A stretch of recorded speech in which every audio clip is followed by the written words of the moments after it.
Well, good morning again. This is Dr. Bill Williams coming to you live from Atlanta, Georgia with the Influencers Podcast. I'm here today with Regan Brown, who is the host of H.O.A. It's a True Story. So let me bring Regan right in from the west coast of California, near San Francisco. Yes. And I told her I like Half Moon Bay because I've been there and I enjoy the Pacific Ocean. Such a nice place to live and be in that part of what, Santa Clara County? Santa Clara, yes. We're kind of between Monterey and San Jose. That's probably the hot spot. I like it the best. We think so. So glad you could be with us, and thanks for getting up early again. And thank you for asking me. I'm happy to be on this side of it. Oh, yeah. She's a podcast host, you guys. And so she knows all about the word that you don't always get the easy podcast host or the easy podcast guest. But today we've got two experts who've done this a lot. So we're going to rock and roll today together and enjoy each other's presence. Tell us about what HOA and It's a True Story is all about. Well, during the pandemic, we found it very difficult to reach our clients. And we've been part of the speaking circuit within our industry for some time. And they were all at home and we couldn't get in touch with anybody. And we decided very quickly, we saw that a lot of the community managers of homeowner associations were getting Zoom fatigue very quickly and not wanting to be on webinars and such. So we decided to start a podcast and continue our educational influence that way. And it was so well received that when things started to open up and people were going back to work, I realized this was actually a great educational platform, especially for the next generation of managers. This is the method that they like to learn in because they can hear it in their car or at home or doing dishes or whatever, walking their dog. So we just kind of kept going with it, and it's really gained popularity. So we're pretty happy with it. And so just to back up and say to the audience who might not know the lingo of the HOA business, what does that stand for, and who is your audience that you talk to in the podcast? Yes, it stands for Homeowner Association. And if you live in one, you know exactly what I'm talking about. If you don't, it's basically a community that shares common area expenses. And so they're managed by a community manager, and they're also regulated by state laws. So this is a way to keep everybody current on what's happening, what's going on with the different associations in each state. There's a national organization and there's state organizations. California and Florida are probably the two most regulated states. So we have a lot of information to kind of share. Even though my background in business was CEO of a construction company, we actually didn't spend as much time talking about construction as we do the industry as a whole. And we really make sure that our guests on the show are covering a wide variety of topics that influence homeowner association communities. Well, I can definitely appreciate where you're coming from. I recently achieved another milestone in my life. I got a real estate salesperson's license, and I had to learn all about HOAs and what's allowed and what's not allowed. That's right. What the rules are. So I really do appreciate where you come from. So let's go into the greatest failure story. What did you learn from it, and how did you recover as you developed this expertise in the HOA business? As an owner of a company all these years, I will tell you that probably the mistakes I've made have been simply getting too comfortable and not really paying attention. And that'll lead to embezzlement, or, you know, you can get embezzled a lot of different ways, not just financially, but they can embezzle your time, your materials, your ideas. So you have to just kind of stay on top of what's going on and not get too comfortable. Because in the end, you're always going to be the owner and they will always be your employee. And you have to remember that. I've been there, done that too. What are the top 3 reasons people fail if you think about the homeowner association business? I think you have to be sure you're passionate about what you're doing, because if you're not, work just becomes very hard and complicated. And I think you need to be prepared to have failures, because that's how you learn and that's how you move on. And if you don't know your own self-worth and you're not comfortable with that, it's very difficult to be the boss and the owner if you're constantly looking for other people to give you likes or value to what you do. You have to be confident in who you are to be an owner of a business. And what motivates you internally, Reagan, when you talk about have to be strong yourself, have to have that confidence? I think you have to be able to find what makes you feel like you've done a good job. And you probably get this very well. We go and we find different areas to explore in our lives to create more influence or new areas that will inspire us, because that's where you draw your success from, is your accomplishments. And rather than getting likes or favoritism, it's more important to know that you're doing positive influence. And that's where I think is being a good leader, you get that reward. Yeah, I think you hit the nail right on the head when you said be an influencer and find challenges daily. I always found that I had a 10-year attention span. And when I talk to people about to do projects or to do something new, I would be very interested in digging in with both hands. For 10 years, I would do it. And then I would want to have a new challenge. Right. Yeah, I've You started 4 found different companies because they, each one had a different kind of business profile to them, and they're all very inspiring and they're all very exciting to be involved with.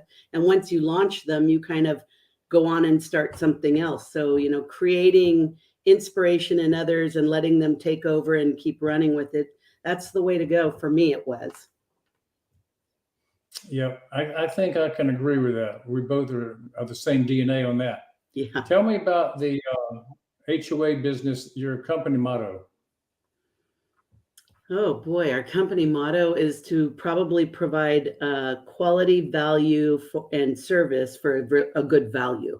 Quality service for a good value. That's good. Do you have a secret sauce, something that other people can model from? I would say you have to be a good listener. You have to consider other people's opinions, then make your own decision. And if you can do those 3 things, then typically you'll pretty much drive your success. I do a lot of podcasts, and I hear what you just said very often is be a good listener. So your number one thing is tried and true and never seems to fail to be one of the secrets of success. So excellent job of identifying that one. Why should somebody become a member or follow your podcast, buy from you? Well, one of the reasons I think we've had some success with the podcast is we're not trying to take anything back from it. We're simply trying to educate a very rapidly growing industry, and they don't have a lot of information given to them timely. If they're waiting for a master class or a seminar or a webinar, sometimes this information can be 2 or 3 or 6 months old. With the podcast, we can get them topics that are relevant today, that give them information immediately on something that's happening. For example, in Florida, when the South Tower collapsed, through a podcast, we could generate information quickly about the laws or the rules or the regulations that are changing because of something like that happened, versus waiting a year or 8 months for the legislation to pass and then get discussed about. We can actually tell them what's happening a lot faster, so people can get the information coming down the pipe a little sooner. True. It seems you hit the nail on the head with expediency being one of the primary reasons to go to the podcast mode, the platform, and certainly the HOA business must not have a lot of competition in it to give information out like you're doing. Since we started, I've seen a couple more start, but we're so far into it. I think our reach is a little bit further out there, and our model of keeping it at 30 minutes, very short, very succinct, and very informatively driven. And we're not making them sit through a lot of commercials because I'm not trying to get paid for it. I'm just trying to improve the education of the industry. Yep. That's a good point. Keep it short, keep it spiffy. Mm-hmm. Or as some people say, pithy. I think a lot of people my age, they have to realize you have to stay relevant and change with the times. And through that, the next generation has a different way of learning. And they work through social media, and they work through their phones, and they work at home, and they want information when they want it, not when we're trying to give it to them. So for the next generation coming into the workforce, we have to adjust to the way they want to be educated. And I think that's what podcasts do for that next generation. I absolutely agree. Who's your ideal client right now that would join in and listen to the HOA It's a True Story? Absolutely, the community manager, the person responsible for oversight of a homeowner association. Now, is that typically a paid position, a career choice? Yes, it is a paid career position. Although I will tell you, there's quite a few homeowner associations that are self-managed, and they also then are board run. And those board members have to spend a lot of time getting educated in these policies. So it's a volunteer position that way, or it's a paid position if you hire someone to manage the community for your association. Okay, that's very good information to share. I'm glad you did. How do you find these clients? How do you go out and reach out to them? Well, we do still attend live seminars or trade shows, and we try to let people know about the podcast at those so that they can find it in a portal later when they want to sit down and listen. We just did a trade show about 3 weeks ago, and we did live podcasts from the trade show floor. We built a booth that we sat inside a glass booth and brought the people in off the trade show floor and just gave them a kind of a lightning round question. And it was a lot of fun, got a lot of good feedback, and people were like really excited to see something different, not the same old thing. And it was very, very well received. So we will hope to continue to do more things like that to reach out and get people involved.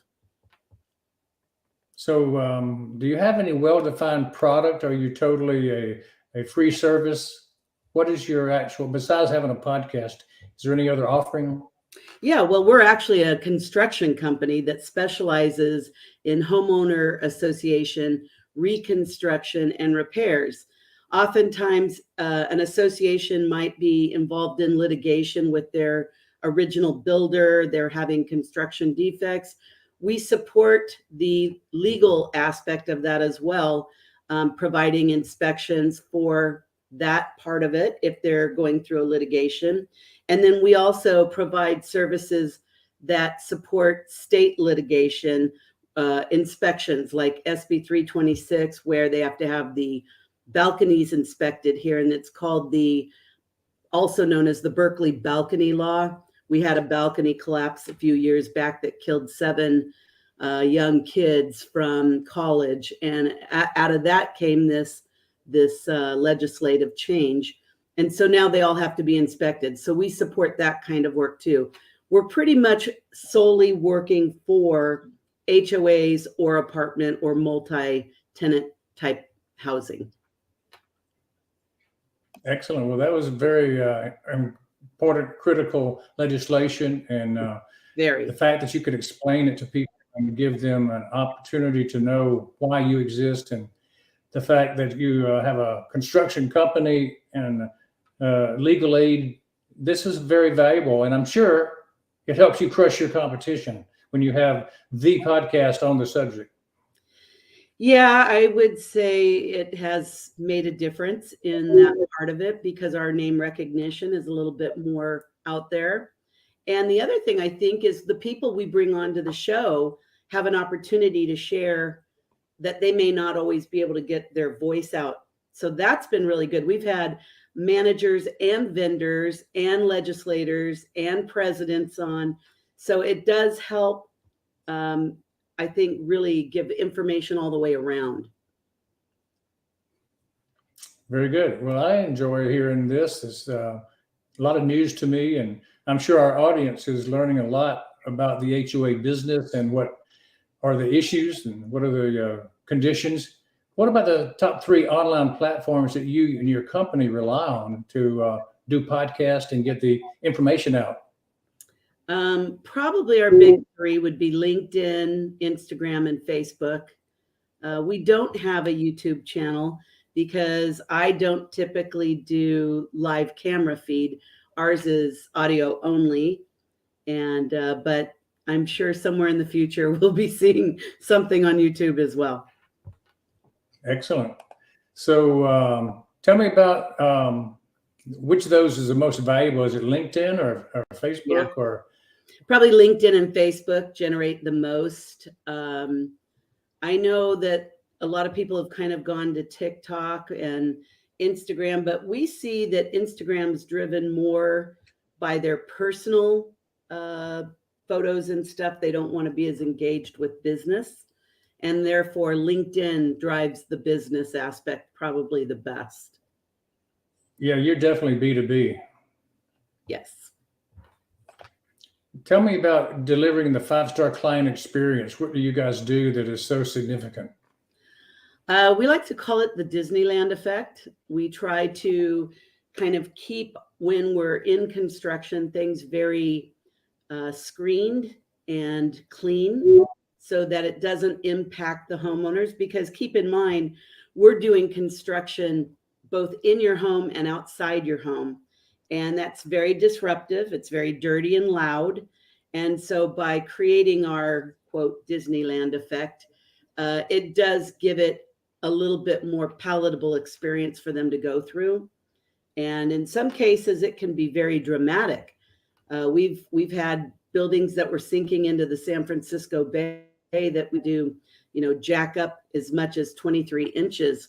So they couldn't even open doors or anything. And you have to go in and fix their building without them being impacted to the point that they have to leave their home. So I think we've done a pretty good job mastering that type of effect. And for that reason, we get pretty good reviews for it. Excellent. Well, I can understand that's important. I had a similar situation where a car drove through the front of our office into the middle of our dental office, and we had to have construction done while we worked.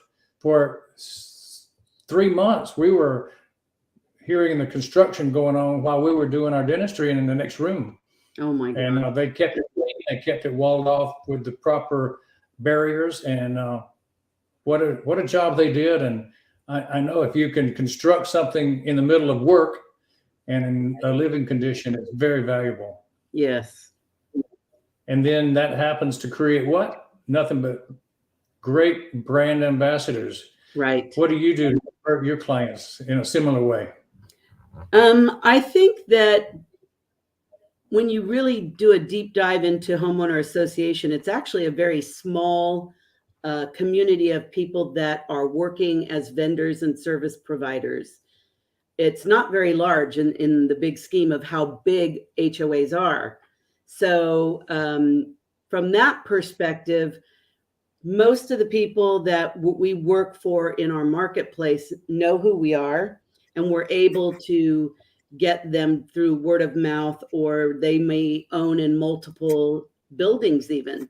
Some people are investor owners and they have more than one condo, for example. So they'll tell the boards there what a great experience they've had. But primarily, I would say it's a lot of word of mouth.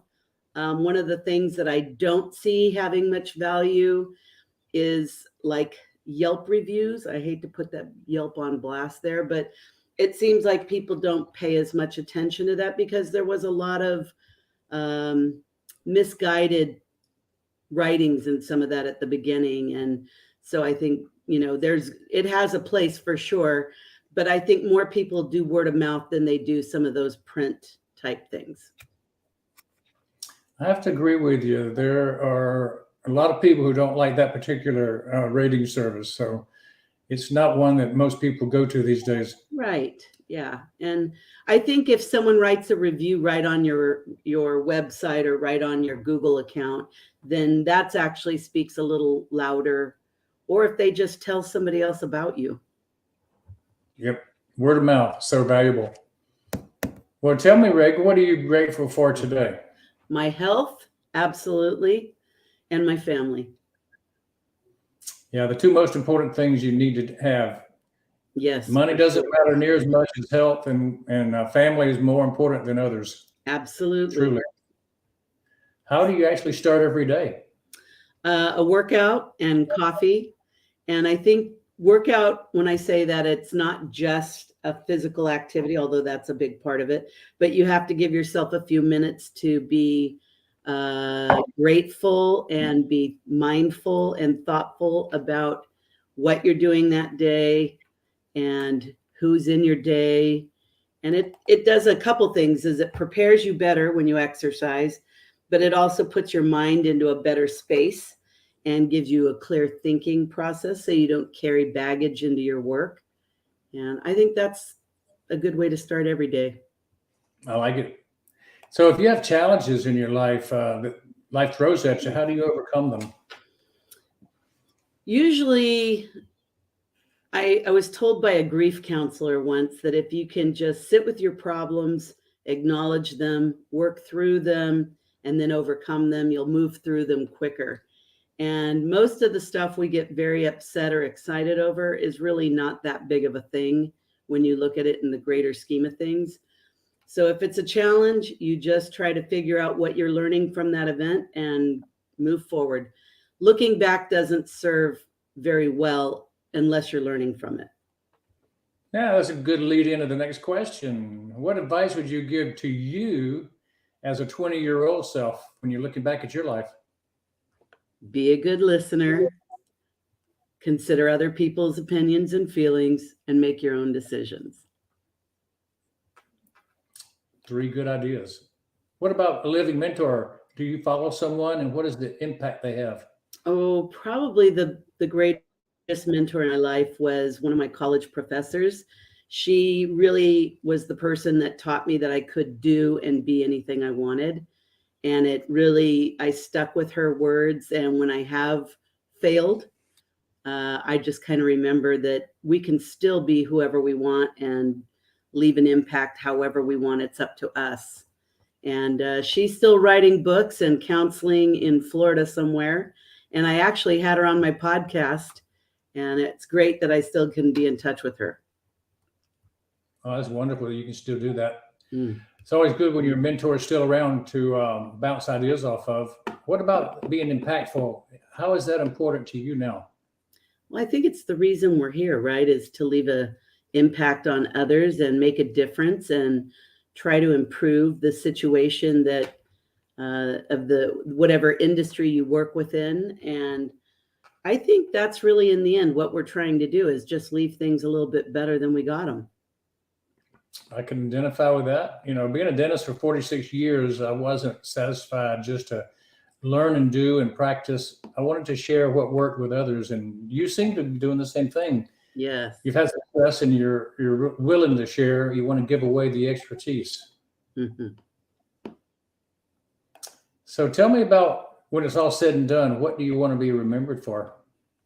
Well, having been a woman in construction for 30 years, and this is National Women in Construction Week, I think it's just helping educate the next generation. At some point in your career, you kind of switch from being somebody that's doing a job to becoming a mentor. And, there's a lot of people that have done some wonderful things over the course of their careers. And I think you just want to be remembered that you left something for the next generation to build off of. And, construction in specific is really growing with women at all levels. They're not just secretaries anymore or admins. There's women such as myself that are running construction companies, or they're heavily involved in supporting their family business. And then there's quite a few that are actually in the construction field. So I hope that it'll just continue to break down that glass ceiling and give women a chance to do whatever it is they want to do. Excellent. You've done a good job, and I know your successors will lead others to follow in your footsteps for sure. How, Regan, can we support you, and people, how can they get in touch with the podcast to listen in? Oh, thank you for that. That's wonderful. It is, again, called HOA, It's a True Story. And we cover a variety of topics based on the homeowner association living. And if you live in a HOA or you're thinking about buying into one and you'd like more information, please go to any of the major podcast platforms and look for HOA, It's a True Story. And if not, you can always go to www.gbgroupinc.com. And our whole library is there as well. And thank you for that. I appreciate it. Yeah, I'm glad. I hope our audience will check you out. You have a lot of experience, and it might be a niche that they never thought about listening to, but I bet there's a lot of wisdom on that show that shows up. Oh, there's some real nuggets in there that you never expected to find. What would you say about your experience on our Influencer podcast show today? I really have enjoyed being on the other side of the microphone, so to speak. It's really nice. I'm glad we got this opportunity, and I hope you'll reciprocate and come on our show. I'll be glad to do that anytime we can arrange it, Regan. Thank you for the invitation. I'm going to give you the last words, and I'm going to... Well, I think, what I would really like to say as a final word is people need to express themselves coming from a place of kindness and professionalism. There's really no need for hatred and poor behavior. And we see a lot of people kind of heading that way just to get attention. And you can get the same attention being kind and professional. Well, thank you for that, Regan Brown with HOA, It's a True Story, podcast for homeowners association leaders. As Dr. Bill Williams on the Influencers podcast, coming to you live stream from Atlanta, Georgia. Have a good weekend, you guys. It's going to be a great one. Thank you.